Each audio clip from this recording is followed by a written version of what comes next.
Que le Seigneur soit béni. Amen. Merci encore au Seigneur pour cette matinée. Il est bon de le louer et de l'adorer.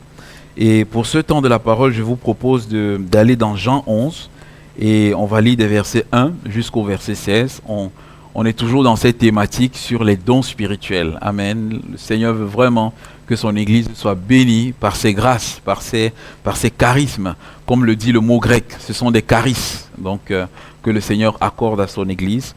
On veut lire ensemble dans Jean 11, des versets 1 au verset 16. Jean 11, 1 à 16. Il y avait un homme malade, Lazare de Béthanie, village de Marie et de Marthe sa sœur. C'était cette Marie qui soignit le Seigneur et qui lui essuya les pieds avec ses cheveux. Et c'était son frère Lazare qui était malade. Les sœurs envoyèrent dire à Jésus, « Seigneur, celui que tu es malade. » Après avoir entendu cela, Jésus dit, « Cette maladie n'est point à la mort, mais elle est pour la gloire de Dieu, afin que le Fils de Dieu soit glorifié par elle. » Or, Jésus aimait Marthe et sa sœur et Lazare. Lors donc qu'il eut appris que Lazare était malade, il resta 2 jours encore dans le lieu où il était, et il dit ensuite aux disciples, « Retournons en Judée. » Les disciples lui dirent, « Rabbi, les Juifs tout récemment cherchaient à te lapider, et tu retournes en Judée. » Jésus répondit, « N'y a-t-il pas 12 heures au jour? Si quelqu'un marche pendant le jour, il ne bronche point, parce qu'il voit la lumière de ce monde. Mais si quelqu'un marche pendant la nuit, il bronche parce que la lumière n'est pas en lui. » Après ces paroles, il leur dit, « Lazare notre ami dort, mais je vais le réveiller. » Les disciples lui dirent, « Seigneur, s'il dort, il sera guéri. » Jésus avait parlé de sa mort, mais ils crurent qu'il parlait de l'assouplissement du sommeil. Alors Jésus leur dit ouvertement, « Lazare est mort. Et à cause de vous, afin que vous croyiez, je me réjouis de ce que je n'étais pas là. Mais allons vers lui. Sur quoi Thomas, appelé Didyme, dit aux autres disciples, allons aussi, afin de mourir avec lui. Amen. Que Dieu soit béni. On veut simplement relire dans 1 Corinthiens 12 ce passage sur les dons spirituels. Il est toujours bon de le relire pour se le rappeler, cette longue liste sur les dons spirituels, parce que la parole de Dieu, elle est celle qui doit être gravée dans notre cœur. 1 Corinthiens 12, les versets 7, à partir du verset 7, juste 7, 8, 9. Et c'est l'apôtre Paul qui dit ceci. « Or, à chacun, la manifestation de l'Esprit est donnée pour l'utilité commune. En effet, à l'un est donné par la foi une parole de sagesse, à un autre une parole de connaissance selon le même esprit, à un autre la foi par le même esprit. » Amen. À un autre la foi par le même esprit. Et on a déjà évoqué 3 dons spirituels, 2 dons spirituels autant pour moi, donc la parole de sagesse et la parole de connaissance. Et ce matin, on va parler de la foi.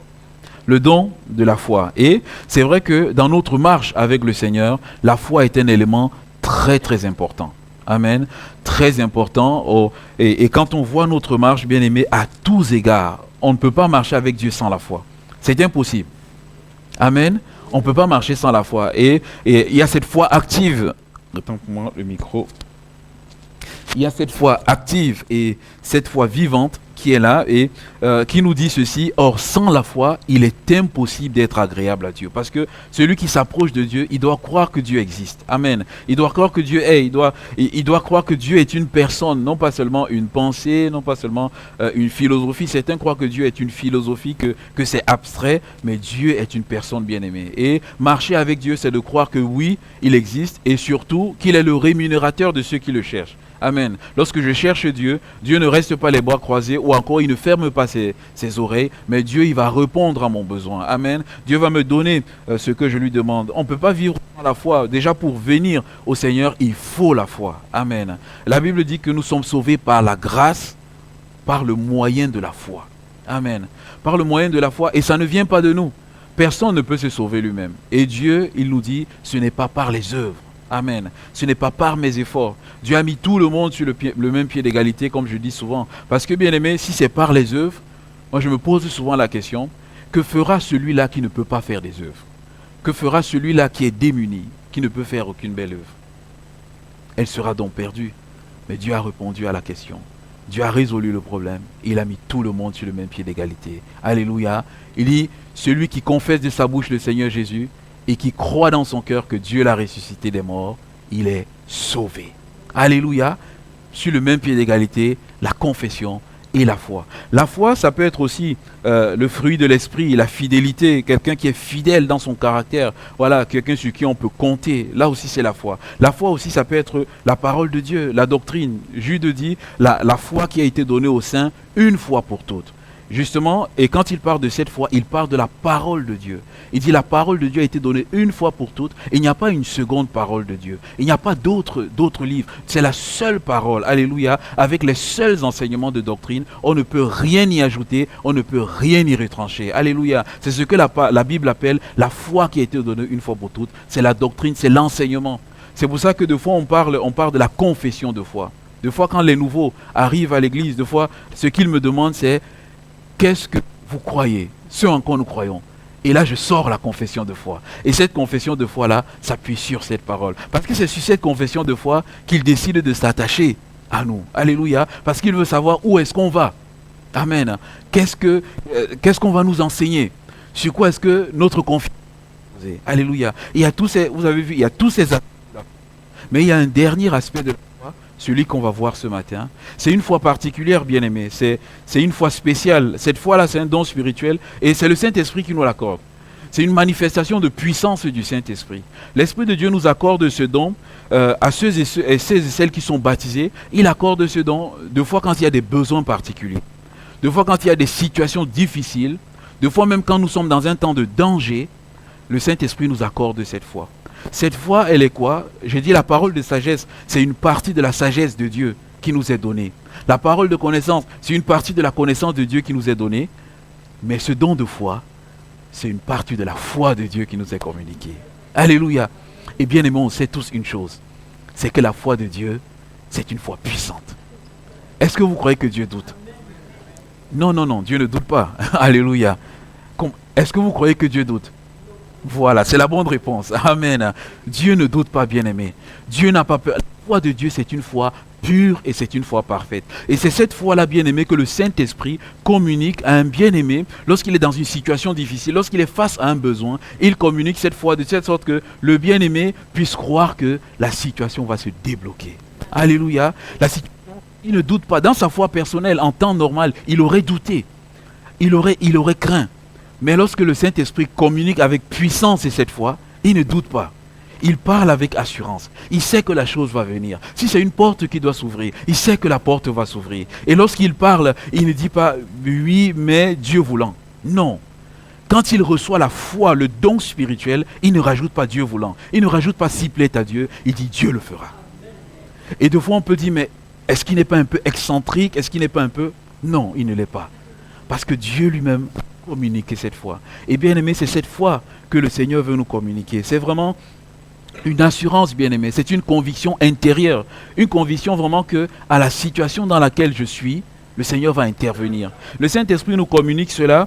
Et c'est une foi, bien aimée, qui ne vacille pas. Et on voit ici, c'est cette foi qui va être manifestée dans l'histoire de Lazare. Regardez cette histoire de Lazare. Quand j'ai réétudié ce passage, je dis, mais Seigneur, c'est tellement magnifique. Parce que dans la parole de Dieu, il y a les dons spirituels partout et à profusion. Et de dire, Seigneur, donne-nous d'aspirer vraiment à ces charismes. Donne-nous d'aspirer à ces trésors. On voit dans ce passage, Lazare, il est malade. Et Marthe et Marie vont faire appel à Jésus. Parce que la Bible dit, Jésus aime Marthe et Marie. Alléluia. Jésus aime Marthe et Marie. Or, puisque Jésus les aime, ils font appeler leur ami. Et le Seigneur Jésus, ce qu'il trouve à faire, c'est de rester 2 jours de plus. Je ne sais pas, 2 fois quand quelqu'un est malade et qu'on vient vous appeler, qu'est-ce que vous faites? Vous laissez ce que vous êtes en train de faire, vous vous levez et vous courez vers la personne. Est-ce que c'est vrai ou c'est pas vrai? Vous vous levez, vous arrêtez et vous y allez. Mais ici, le Seigneur Jésus, regardez, notre Jésus est dans la paix. Ce don de foi, bien-aimé, il nous donne un calme intérieur. Il n'y a pas la tempête à l'intérieur, bien-aimé, parce qu'on a l'assurance de ce que Dieu va faire. Jésus, il est dans la paix. Bien plus encore, avant de manifester ce don de foi, Jésus va manifester la parole de connaissance. La parole de connaissance, dans ce passage, on le lit au verset 4. Le Seigneur le dit simplement, il dit, cette maladie n'est pas à la mort. Amen. Cette maladie n'est pas mais est afin que le Fils de Dieu soit glorifié. Et pour revenir sur la parole, Seigneur, nous encore avoir cette parole de sagesse, de telle sorte que s'il y a une maladie quelconque, que tu puisses nous communiquer ce plan. Seigneur, pour cette maladie, quel est ton plan? Deux fois, avec notre foi générale, il y a une maladie qui est là, on prie pour cela. Et le Seigneur guérit deux fois. Et deux fois aussi, la vérité, c'est que le Seigneur ne guérit pas. Parce qu'il faut se le dire aussi. C'est que deux fois on prie et le Seigneur ne guérit pas. Mais avec le don de foi, le Seigneur guérit toujours. La preuve, c'est que Jésus a dit, cette maladie, c'est pour la gloire de Dieu. Et j'aimerais simplement nous dire, deux fois, de dire, Seigneur, donne-moi une parole de connaissance sur la maladie, sur la situation que je traverse, afin que je sache, cette maladie-là, cette situation-là, c'est pas pour me rabaisser, c'est pas pour me craser, mais c'est pour ta gloire. Alléluia. Je ne peux pas ce matin dire, mon frère, ma soeur, ce par quoi tu traverses, basé sur cette parole, c'est pour la gloire de Dieu. Non. Le Seigneur ne m'a pas donné une parole de sagesse. Amen. Je ne peux pas m'aventurer dans cette direction. Mais j'aimerais vous dire, Jésus a dit cela à ses disciples dans un but pour introduire les disciples dans le surnaturel de Dieu. Amen. Il disait cela pour dire aux disciples, mais vous allez voir ce que Dieu va faire. Amen. Afin que votre foi soit fortifiée, afin que vous aspirez à ces choses, afin que vous aspirez à marcher dans ces choses. Et béni soit Dieu, les disciples ont marché dans ces choses. Cette maladie n'est point à la mort, mais à la gloire du Seigneur. Et un message qui nous interpelle ici, on voit le Seigneur Jésus. Jésus reste là 2 jours. Et moi, en lisant ce passage, en réétudiant cela, j'ai été interpellé. J'ai été interpellé parce que Jésus sait ce qui va se passer. Il est dans le calme. Pour Jésus, ce n'est pas urgent. Je ne sais pas si vous voyez. Pour Jésus, ce n'est pas urgent. Mais Jésus, il est malade. Il a l'article de la mort. Mais Jésus continue sa vie comme si de rien n'était. Et je me dis, Seigneur, aide-nous de telle sorte qu'on puisse être dans le même état que toi. Parce que des fois, dans nos vies, tout semble souvent urgent. Un coup de fil, urgent, il faut faire. Un appel, urgent, il faut faire. Mais bien aimé, tout n'est pas urgent dans la vie. Amen. Et ce qui interpelle ici, c'est que la Bible dit Jésus a attendu 2 jours. On ne sait pas pourquoi Jésus a attendu 2 jours. Peut-être qu'il avait une mission qu'il était en train d'accomplir.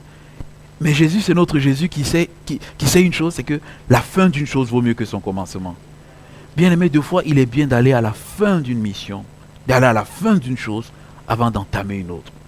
Des fois, quand l'urgence qui semble être l'urgence et qui, des fois, n'est pas l'urgence, ou alors qui semble être l'urgence aux yeux des hommes, mais qui n'est pas l'urgence aux yeux de Dieu, parce que pour Dieu, il n'y a pas d'urgence. Parce que Dieu n'est pas dans le temps, bien-aimé. Parce que Dieu, c'est une chose. 1 jour, 2 jours, 3 jours, il meurt, il a la capacité de ressusciter. Dieu n'est pas dans l'urgence. Alléluia. Bien-aimés, serrons cela sur notre cœur. Dieu n'est pas dans l'urgence. Des fois, lorsqu'on a une situation, ne disons pas, « Oh Seigneur, fais vite, fais vite, fais vite. » C'est le meilleur moyen pour le Seigneur de rester tranquille. Alléluia. C'est le meilleur moyen pour lui de rester tranquille. Pourquoi? Parce qu'il dit, moi je vais t'étudier, je vais te faire apprendre la patience.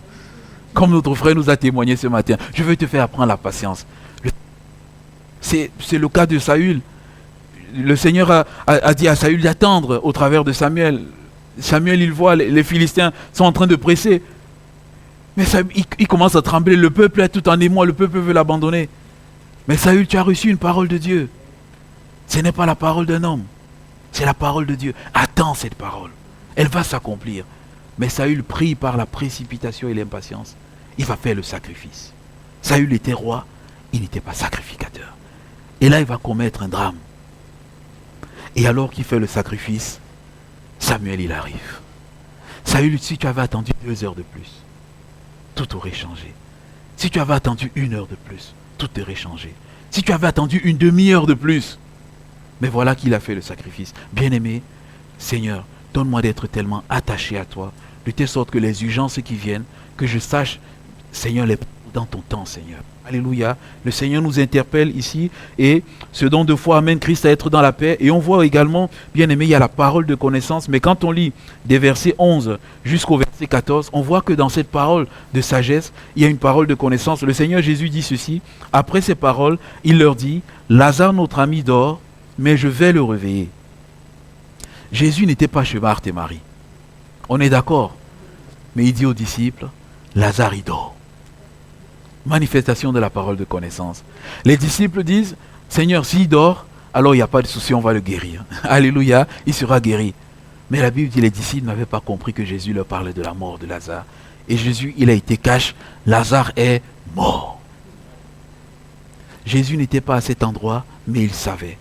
Manifestation de la parole de connaissance et c'est vraiment dans ce but, la Bible dit, Jésus dit, je me réjouis de ce que je n'ai pas été là, afin que vous croyiez. Bien-aimés, ces dons spirituels, c'est pour l'utilité commune, c'est pour l'édification, afin que notre foi soit fortifiée. Amen. Quand un don spirituel est donné, bien-aimé, c'est simplement pour fortifier celui qui donne. Dis, Seigneur, voilà, je suis un canal, mais pour celui qui reçoit, tu te dis, merci Seigneur parce que tu fortifies ma foi. Merci Seigneur parce que tu m'apprends que cela est possible. Merci Seigneur parce que tu suscites le désir aussi dans mon cœur de vivre ces choses. Alléluia. Ça, c'est la parole de connaissance. L'utilité commune, et lorsque le Seigneur Jésus va arriver, et dans ces passages 41 à 44, quand Jésus va arriver, on voit encore la foi dans laquelle il se trouve. Le Seigneur Jésus vient et il dit, où est couché le mort? Et Jésus leva les yeux en haut et il dit, Père, je te rends grâce de ce que tu m'as exaucé. Je te rends grâce de ce que tu m'as exaucé. Jésus n'a même pas encore prié, mais il dit, Seigneur, tu m'as déjà exaucé. Une dimension encore de cette foi, bien-aimée. Une dimension encore de cette paix. Alors que Marthe était en train de s'agiter, Jésus dit, je te rends grâce que tu m'as exaucé. Seigneur Jésus, il va plus loin et il dit, pour moi, je savais que tu m'exauces toujours, mais j'ai parlé à cause de la foule qui m'entoure, afin qu'ils croient que c'est toi qui m'as envoyé. Bien-aimé, c'était afin que les disciples croient dans un premier temps, mais c'est afin que la foule croit.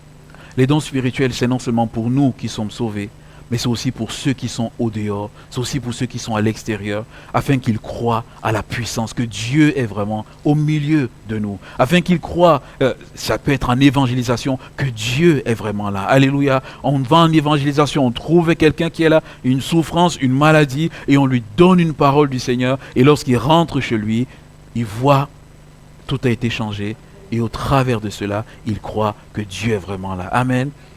Une foi qui va au-delà de ce que nous pouvons entendre ou de ce en quoi nous pouvons croire, notamment à la parole de Dieu. Et quand on reçoit ce don, on sent, bien aimé, quand le don spirituel est là, on sent une puissance à l'intérieur de nous. Parce que c'est une manifestation de l'esprit.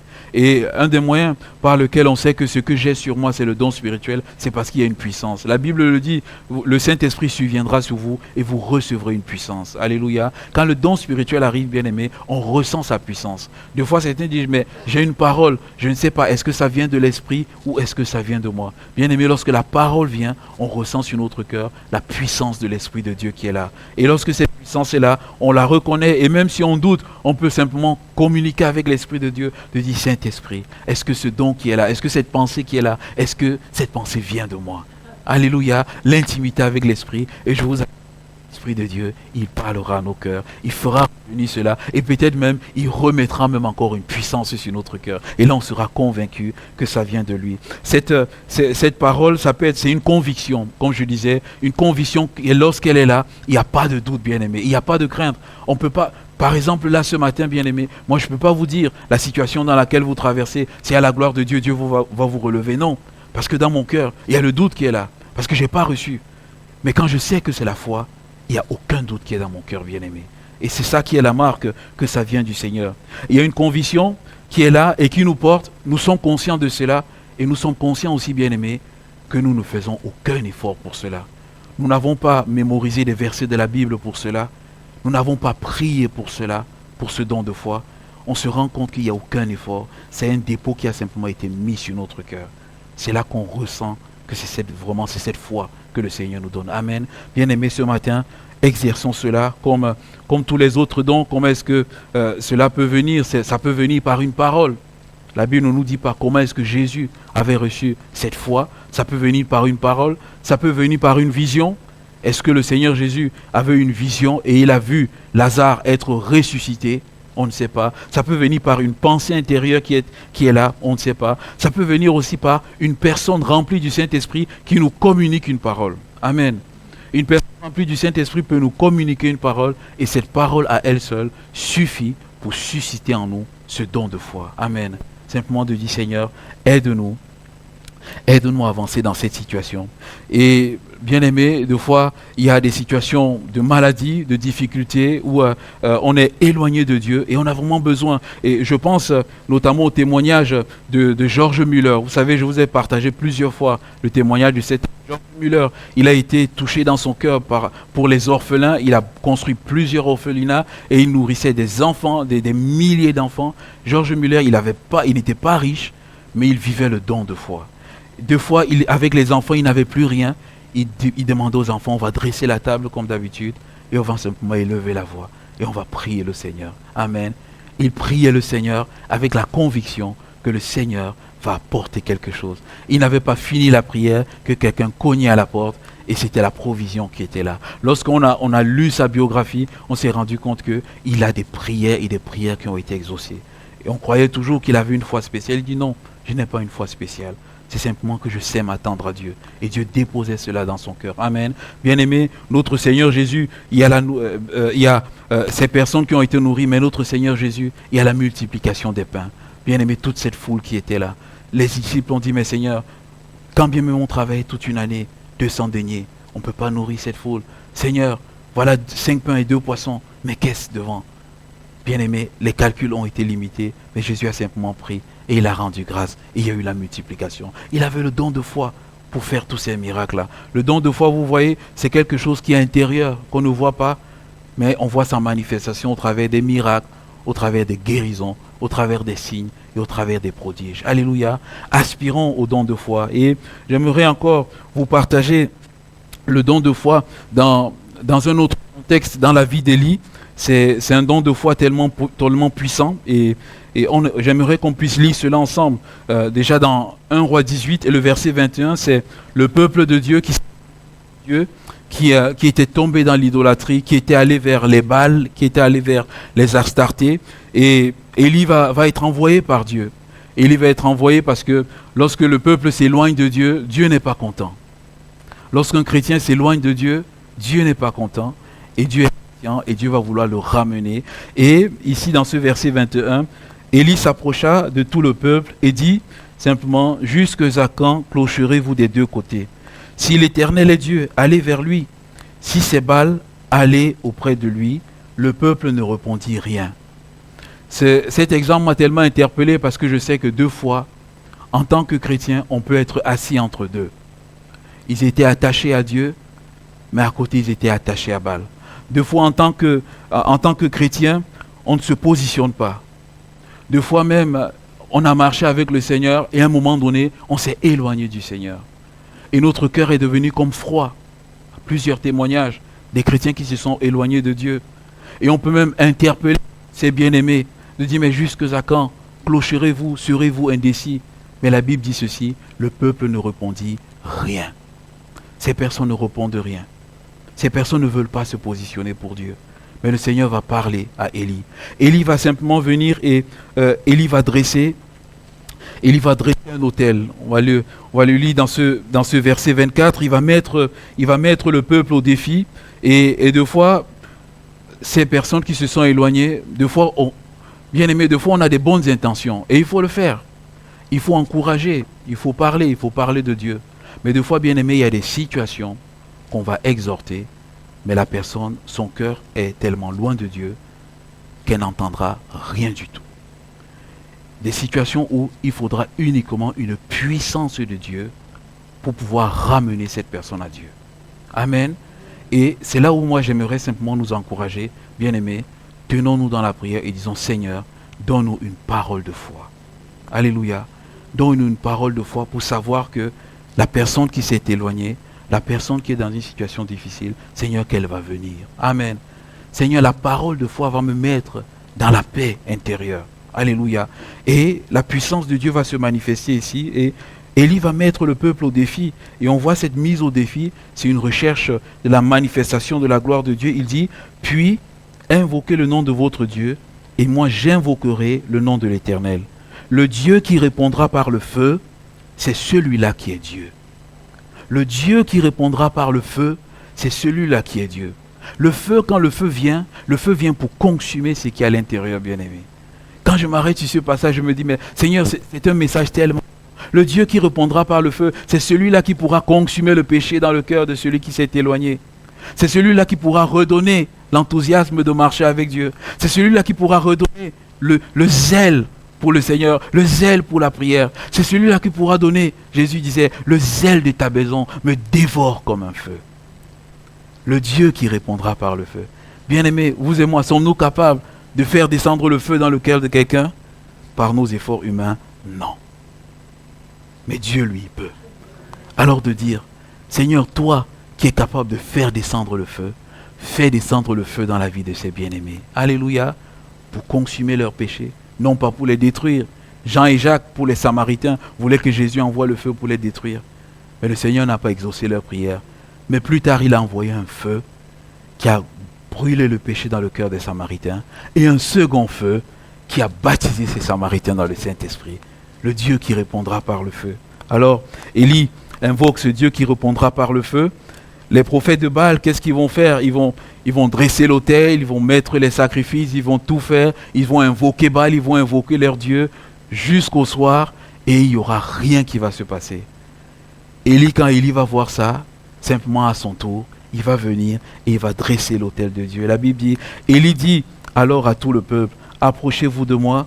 Tout le peuple s'approcha et de lui, et Élie rétablit l'autel de l'Éternel qui avait été renversé. Il prit 12 pierres, d'après le nombre des tribus des fils de Jacob, auxquels l'Éternel avait dit, Israël sera ton nom, et il bâtit avec ces pierres un autel au nom de l'Éternel. Il fit autour de l'autel un fossé de la capacité de 2 mesures de semences. Il arrangea de bois, coupa le taureau par morceaux et le plaça sur le bois. Puis il dit, remplissez d'eau 4 cruches et versez-les sur l'holocauste et sur le bois. Il dit, faites-le une seconde fois. Ils le firent une seconde fois. Il dit, faites-le une troisième fois. Ils le firent une troisième fois. L'eau coula autour de l'autel et l'on remplit aussi d'eau le fossé. Au moment de la présentation de l'offrande, Élie le prophète s'avança et dit, Éternel Dieu d'Abraham, d'Isaac et de Jacob, et que l'on sache aujourd'hui que tu es Dieu en Israël et que je suis ton serviteur et que j'ai fait toutes ces choses par ta parole. C'est une parole du Seigneur qui avait mis cette foi dans le cœur d'Élie.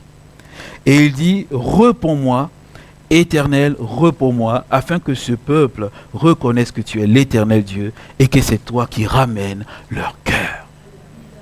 Bien-aimé, c'est l'Éternel qui ramène le cœur.